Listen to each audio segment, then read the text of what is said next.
Estamos no programa Eclésia, ao vivo, já o último bloco do nosso programa. Você vai ligando aqui pra gente, pois sortearemos daqui a pouquinho uma dezena de São Miguel Arcanjo para todos os amigos que ligarem aqui pra gente. Liga, deixa o seu nome ou comenta alguma coisa conosco aqui relacionada ao nosso tema. Já já sortearemos para todo mundo que ligar essa pequena dezena de São Miguel Arcanjo. Esse bloco você não pode perder, hein? Que temos a matéria, conforme prometido, sobre justamente todo o assunto que a gente está dizendo aqui. Apenas recapitulando, né?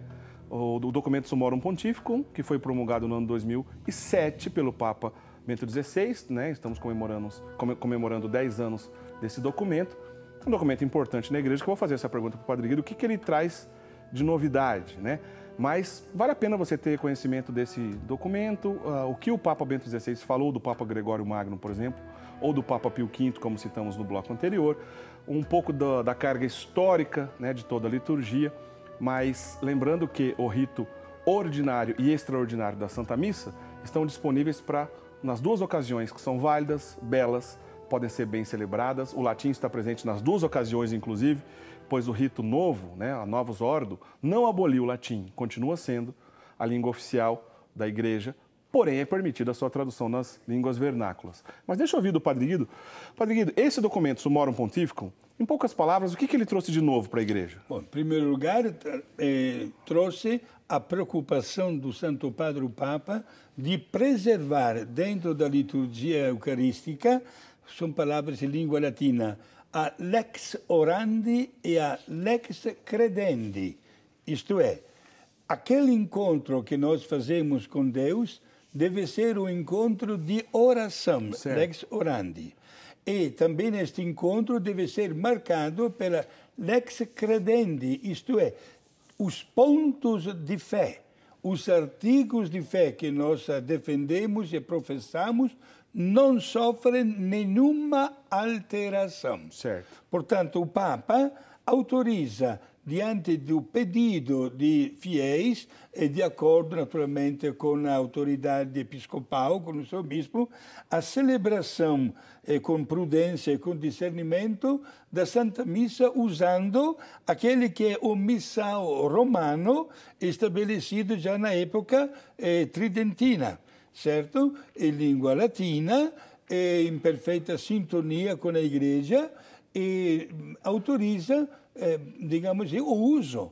Portanto, o que a Igreja quer que não haja uma, desculpa a expressão, competição entre um rito de missa, dizendo um é melhor do que o outro. Não. Todos, usados nos 2000 anos de história, têm o seu grande valor e são todos aprovados positivamente. Não deve existir uma briga entre um e o outro, dizendo vale a pena um, vale a pena o outro. Não. Cada um no seu tempo, com os seus grandes valores. Portanto, fica bem claro a licença que o Santo Padre, o Papa, dá, de acordo com os bispos locais também, de celebrar a Santa Missa, na missa tridentina, ou também usando o missal reformado, digamos assim, pelo Papa João XXIII, ao término do Concílio Vaticano II, e também reformado também pelo Papa, o Beato Paulo VI, no ano 1970. Quer dizer que se houver uma comunidade de fiéis pedindo isso ao pároco ou pedindo isso ao bispo, o documento incentiva que esses fiéis sejam atendidos, sem uma autorização específica ou um documento específico. Basta que haja o preparo adequado e uma paróquia, ou um lugar, um horário específico pode atender esses fiéis? Sim, exato. É isso que o Santo Padre permite, elogia, digamos assim, até a vontade, até de conhecer a riqueza destes ritos, que, digamos assim, agora, claro, são um pouquinho colocados de lado, né? Mas cada um tem uma riqueza de conteúdo que deve ser apreciado e também aprimorado.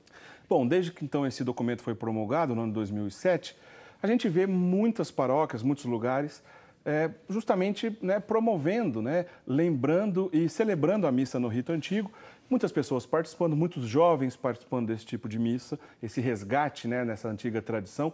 E nós fomos gravar uma missa, então, celebrada no rito antigo, no rito tridentino. A nossa equipe de reportagem esteve presente numa dessa celebração e a gente acompanha essa matéria agora. Assista.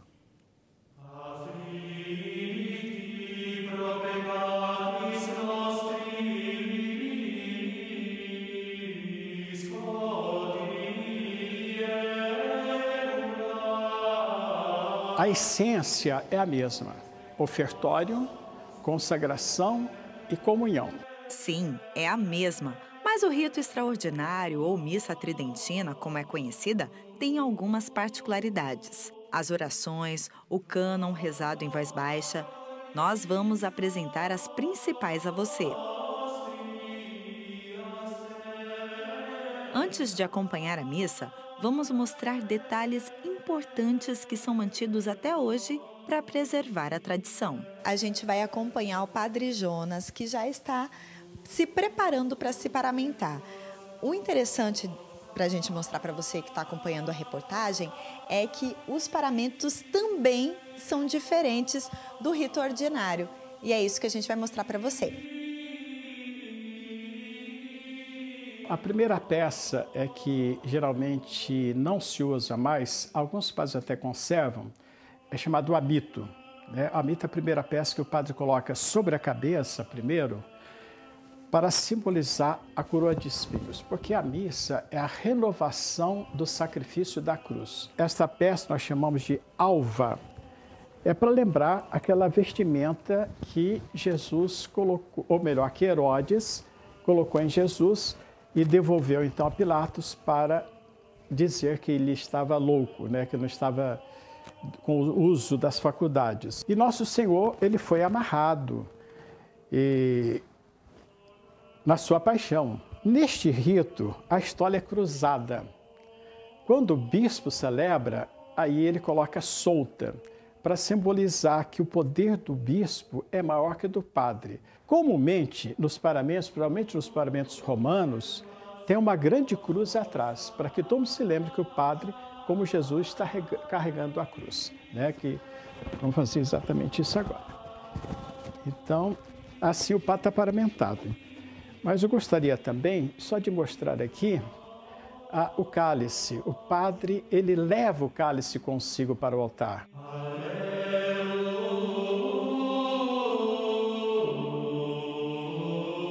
E uma outra curiosidade, pessoal, é que as mulheres utilizam um véu durante a celebração. As casadas utilizam o véu preto e as solteiras o branco. Eu já estou com o meu aqui, porque daqui a pouquinho já começa a missa e eu tenho que me preparar.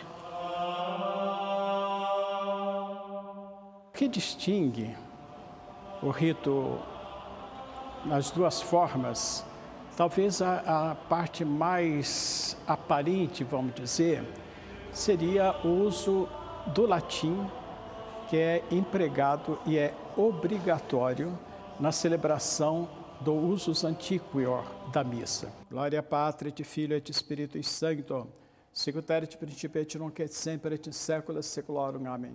Geralmente, a missa nova ela é celebrada no altar chamado Versus Populum, de frente para o povo. E a missa antiga é celebrada Versus Deum. Não que o padre fique de costas para o povo, ele está na direção do povo, voltado para o crucifixo, voltado para o altar. As leituras e o evangelho são feitos na linguagem do país. A parte essencial da Santa Missa, o cânon, é único na missa antiga. No caso, o cânon romano, a oração eucarística de número 1. Já a missa nova tem várias orações eucarísticas, ou seja, vários cânones para diversificar. São Paulo, apóstolo aos Romanos. Irmãos, sabeis que já é hora de despertarmos do sono. Para seguir os costumes, os acólitos também levantam a casula do padre na hora da consagração. Porque certamente as roupas eram pesadas, os paramentos pesados. Na hora que o padre levantar a hóstia, podia então causar algum incômodo aquelas vestimentas. Então ele levantava para favorecer o momento que o padre levanta a hóstia e levanta o vinho.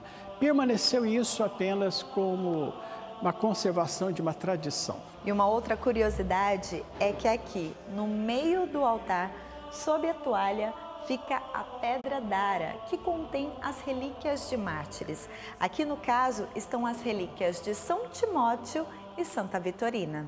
É costume também, depois de Leão XIII, de nós rezarmos as orações ao pé do altar, após Santa Missa, chamadas orações leoninas, que consiste em 3 Ave-Marias, uma Salve Rainha, uma oração pela Igreja e uma oração a São Miguel Arcanjo.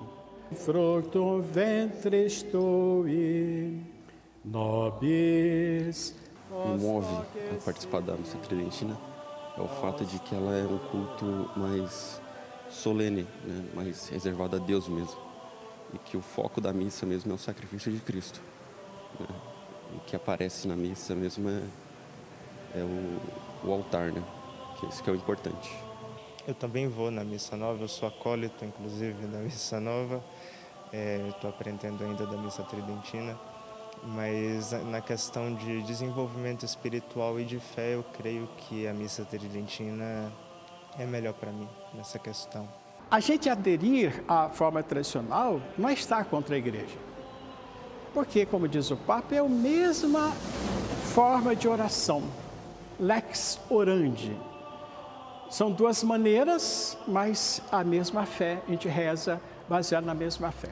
Santos, santos, santos, Dominus Deus Sabaoth, plenitud celet terra, glória tua, Hosanna in excelsis, benedictus qui venit in nomine Domini, Hosanna in excelsis. Legal, muito obrigado ao Padre Jonas, obrigado à nossa equipe de reportagem, uma belíssima matéria. Apenas alguns rápidos comentários para ficar bem claro aqui o que nós acabamos de aprender. Em relação ao comentário do véu, o uso do véu, primeiro, não é obrigatório e é possível usar o véu também numa missa do rito ordinário, numa missa do rito Novus Ordo, né? Um rito mais comum nas paróquias. Não tem problema disso, até porque não é obrigatório. Segundo, em relação ao paramento que nós vimos, essa casula belíssima que nós vimos na imagem, a casula romana, esse estilo de casula, apesar da gente ter essa sensação que é muito antigo, ele é mais novo do que a casula gótica, que é a casula comum que a gente vê na maioria das celebrações. Celebrada, inclusive, no rito ordinário, rito novo. Né? Esse paramento, ele é mais novo que aquele outro paramento que a gente vê mais comum, que é a chamada de casula gótica. A casula gótica ela é mais antiga. Então, também a gente tem essa sensação que essa é mais antiga, pois é e não é. Né? É apenas que nas últimas décadas usou menos e a gente tem a impressão que é muito antigo, mas ela é mais nova do que a casula gótica, tá? Só esses pequenos comentários. Agora, a Administração Apostólica São João Maria Vianney, que é uma diocese pessoal, né, que fica no estado do Rio de Janeiro, na cidade de Campos, tem o bispo Dom Fernando Rifan, né? Eu encontrei com ele no Rio de Janeiro, né, sem querer, eu não sabia que ia encontrar, e acabei gravando de celular mesmo uma pequena contribuição para que pudesse entrar conosco aqui agora no programa Eclésia de tudo isso que a gente está dizendo. Pois o Dom Fernando disse que se encontrou com o Papa Francisco lá em Roma num evento para comemorar 10 anos do Summorum Pontificum, né? E o Papa Francisco teve um pequeno diálogo justamente com o Dom Rifan e ele conta para a gente agora. Vamos ver. Eu estive com o Papa Francisco por ocasião da comemoração do Summorum Pontificum e falei com ele que estava ali por causa da missa tradicional. Ele falou assim, que bom, mas ele falou, eu só temo a instrumentalização da missa na forma antiga contra a igreja. Eu falei, eu também temo e eu estou aqui para isso, para dar a correta orientação, conservarmos a missa na forma antiga em plena comunhão com a igreja como uma das riquezas da igreja. Aí o Papa Francisco me disse, assim conservada é uma grande riqueza para a igreja. É claro, essa riqueza litúrgica que nós conservamos em união com a igreja. Olha só que bonito, justamente essa diocese pessoal, que Dom Rifan é bispo, celebra apenas no rito antigo, né? E ele teve esse pequeno diálogo com o Papa que eu achei interessantíssimo que o Papa Francisco disse. A preocupação, Padre Guido, do Papa é justamente que essa missa antiga seja instrumentalizada. Sim. Ou que causa competição, em outras palavras. Perfeito, isso deve ser evitado, porque a missa, seja moderna como também a antiga, tem os seus grandes valores e colocar, digamos assim, uma divergência dentro da estrutura da liturgia, não. É isso que deve ser evitado, né? E, portanto, como já disse antes, não existe a expressão uma é melhor do que a outra. Pode acontecer, diácono Eli, que uma pessoa se sinta mais à vontade dentro de um clima de uma missa tridentina. Não tem nada de mal isso. Isso não significa ir contra a estrutura moderna da Igreja. É por isso que o Papa Bento XVI, pedindo prudência e, sobretudo, discernimento, abre a possibilidade da celebração da Santa Missa em pleno acordo com a autoridade do bispo, sem, digamos assim, fazer um processo burocrático de pedir licença do Vaticano. E todos os bispos têm esta possibilidade. E, inclusive, chega a dizer que se, olha só, a famosa frase Vox Populi, Vox Dei, a voz do povo é a voz de Deus, que se o bispo não quer atender, olha, os fiéis podem apelar para mais um conselho, né, da Igreja, Ecclesia Dei. Aquela comissão Ecclesia Dei, né? Exato. Que foi uma comissão que o Papa João Paulo II criou para tratar desse assunto. E no documento Sumorum Pontifico, o Papa Bento XVI cita, né? Ele incentiva o bispo a atender, mas ele já deixa a possibilidade de alguém que pode recorrer a essa comissão para que, de repente, seja resolvido o problema, Padre Guido, é isso? Perfeito. E, naturalmente, ele quer dar plena satisfação, esse documento, ao anseio dos fiéis que querem também ter esta possibilidade de interiorizar-se com a celebração da missa tridentina. Aliás, mais ainda, Papa Bento XVI autoriza até os bispos, para o bem da Igreja, a formar, instituir paróquias, onde se celebre, digamos assim, numa ordem ordinária, a celebração da missa tridentina. Como também é bom que nós saibamos, veja só, gente, que grande abertura do Papa Bento XVI, até a celebração dos sacramentos conforme o rito tridentino. Quer dizer, não restaurou só a questão da Santa Missa, né, não, Padre Guido? Não. É possível os outros sacramentos? Dos outros sacramentos e também do ofício divino, né?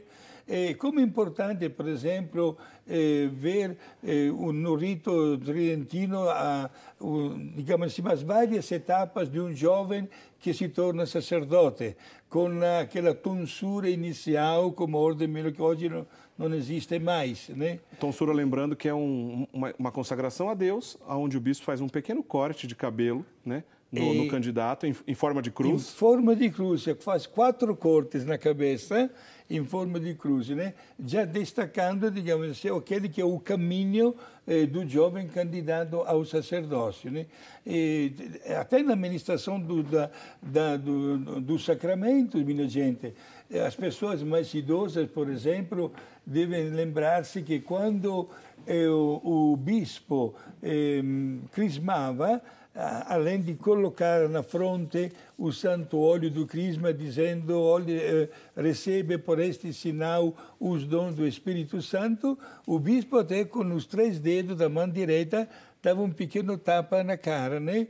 Que gerava uma pequena dor. Era o símbolo que o sacramento do crisma nos tornava, e até hoje nos torna, soldados de Cristo, e como soldados devemos estar prontos a doar também a nossa vida para o bem da nossa pátria. Quer dizer, todos esses outros costumes, né? O restauro das ordens menores, do subdiaconato, por exemplo, que é uma ordem menor, o último grau das ordens menores antigas, Sim. que atualmente não é mais concedido aos candidatos, só recebe o leitorato e o acolitato, foi restaurada para quem segue essas regras. Mesma coisa o costume do batismo, do crisma, como o Padre Guido estava dizendo, todas essas outras coisas. Porém, a gente tem que levar em consideração, é muito importante o que o Dom Rifan falou ali na sua pequena entrevista, né? O Papa Francisco tem essa preocupação porque é uma preocupação digna, né? Porque muita coisa já aconteceu na igreja, inclusive alguns grupos que separaram da comunhão da igreja, né? Para defender, inclusive, o uso do rito antigo. Não é só isso, a questão é complexa, né? Mas é claro que é uma preocupação. E a resposta do bispo também foi válida, porque ele falou para o Papa, olha, eu também tenho essa preocupação. É por isso que eu, como bispo, estou lá para que mantenha a unidade da igreja e as coisas continuem como devem ser. A resposta do Papa Francisco foi bonita. Bom, sendo assim, é uma grande riqueza para a igreja manter essas tradições. Que bonito isso, né? Porque realmente é uma grande riqueza. Então, de tudo que a gente está dizendo aqui, olha, é direito dos fiéis? É direito dos fiéis. O documento do Papa Bento XVI pede, né, o apoio dos párocos, dos bispos, para que seja atendido o direito dos fiéis? Sim. Porém, não é ferro e fogo. Infelizmente, a gente não vai encontrar em qualquer esquina um sacerdote, por exemplo, que domine o latim para celebrar esse tipo de rito, né? Então, é justo, é válido, pode ser preparado, pode ser, inclusive, de uma maneira tranquila, uma catequese feita para o preparo desse tipo de celebração, porém, todo o respeito à nossa missa antiga, e nenhuma palavra contra a missa nova, né? Esse eu acho que é um bom princípio. Todo o respeito à missa antiga, que é válido, que é lícito, que é santo, mas também todo o respeito à missa nova, que também é válido, pois assim instituiu, né, a Santa Igreja. Não é verdade, Padre Guido? Exato, meus amigos. A Igreja quer facilitar as coisas, chegando cada vez mais perto dos fiéis. Vendo esta imagem da missa tridentina, Diácono Eric, eu lembrei o meu tempo de coroinha, lá na Itália, quando a missa era também lá, tudo em língua latina, e tudo que nós vimos aqui se realizava diariamente em todas as igrejas, com o padre virado, né, de costa para os fiéis, etc. Mas, aos poucos, a igreja fez grandes passos para que tudo que acontece no altar possa ser participado pelos fiéis. Por isso, hoje, não estamos aqui julgando um comportamento um diferente do outro, mas aprovando o esforço que a Igreja faz para tornar-se cada vez mais visível. Inclusive, eu lembro que no ano 1966, logo ao término do Concílio Ecumênico Vaticano II, que permitiu o uso do idioma local, né, para a celebração da Santa Missa, o que estou dizendo está registrado nas atas do seminário rogacionista, minha congregação, da cidade de Criciúma, Santa Catarina, que pertencia à diocese de Tubarão. O bispo autorizou esta experiência exatamente no nosso seminário, com a supervisão de alguns padres da diocese, para, digamos assim, ter uma impressão positiva ou menos, ou encontrar alguns desafios para poder melhorar a maneira de tornar-se cada vez mais visível com a palavra de Deus. Muito bem. Olha, assuntos relacionados ao abuso litúrgico, por exemplo, inclusive algumas perguntas que chegaram aqui, não deu tempo de tratar nesse programa, que não era o nosso objetivo. Abusos litúrgicos aconteciam antes do Concílio Vaticano II, inclusive na missa antiga, né? E acontece, infelizmente, atualmente também, né? Não é o rito que prevê o abuso litúrgico. Infelizmente, o abuso existe por uma série de razões. Há uma formação, infelizmente, de algumas pessoas que receberam, né, não souberam lidar com aquilo, enfim, muitas coisas. É complexo essa situação. Os abusos litúrgicos, é claro que ninguém é a favor dele, mas ele não pode acontecer nem no rito e nem em outro, né? E isso fica assunto para um outro programa, que hoje a gente não tem mais tempo, só dá tempo. O senhor nos dá bênção, que o nosso tempo está acabando, Padre Guido. Passou uma hora, está rápido. Muito rápido. Um assunto muito interessante, né? Um abraço a todos, família Céu de Alberto, Dona Radi, de Criciúma, Dona Fátima, Maria Clemente, e lá em Bauru, Dr. Carlos Carvalho, Dona Cristina, e as filhas Juliana e Luciana. Quero abraçar todo o Brasil neste momento, desejando muita paz e muita serenidade. A bênção de Deus Pai, Filho e Espírito Santo. Amém. Obrigado. Bem, muitíssimo obrigado, Padre Guido. Na semana que vem a gente faz um programa interessante falando sobre o Natal do Senhor, falando sobre a encarnação do Verbo. É um programa da semana que vem. O Padre Guido estará conosco aqui. E a gente tem depois, na sequência, né, na semana depois do Natal e depois do Ano Novo, 2 programas interessantes que gravamos com uma pequena plateia, né, nós anunciamos aqui na oportunidade. Gravamos com o Padre Guido e também com o Padre Wander. E a plateia interagindo, fazendo perguntas ali. Foi bem legal, lembrando os assuntos mais recorrentes, as dúvidas mais recorrentes durante todo o ano no programa, tá bom? Então fica combinado. Semana que vem a gente fala sobre o Natal, depois na sequência os programas especiais. Vamos sortear aqui conforme combinamos, né? Para alguém que ligou aqui pra gente. Ana Aparecida de Souza dos Santos, de Londrina, no Paraná. Muito obrigado, viu, Ana Aparecida? Você vai receber na sua casa, tá aí. Você vai receber na sua casa essa dezena, né, de São Miguel Arcanjo para você rezar, inclusive pela gente aqui da Rede Século XXI e do nosso programa Eclésia, viu? Muitíssimo obrigado pela sua companhia. O nosso programa, esse e todos os outros, ficam disponíveis no portal da Rede Século XXI, né, o portal da Rede Século XXI, rs21.com.br. Você entra lá para rever os nossos programas antigos. Esse programa em breve estará disponível. Curta a página do programa Eclésia no Facebook também, né? Para você acompanhar tudo que a gente divulga pelas redes sociais. Para quem está assistindo o programa terça-feira ao vivo, daqui a pouquinho o Padre Guido continua a nossa programação, conversando com a Maria do Rosário sobre Nossa Senhora de Guadalupe, pois hoje é o dia dela, né? Você acompanha a nossa programação, que tem mais o Padre Guido conversando com a Maria do Rosário na sequência, tá bom? Fique conosco, né? Acompanhe a nossa programação que é da Rede Século XXI. Reze pela gente. A gente se encontra semana que vem, então uma grande semana para todo mundo. Até lá. Tchau, tchau.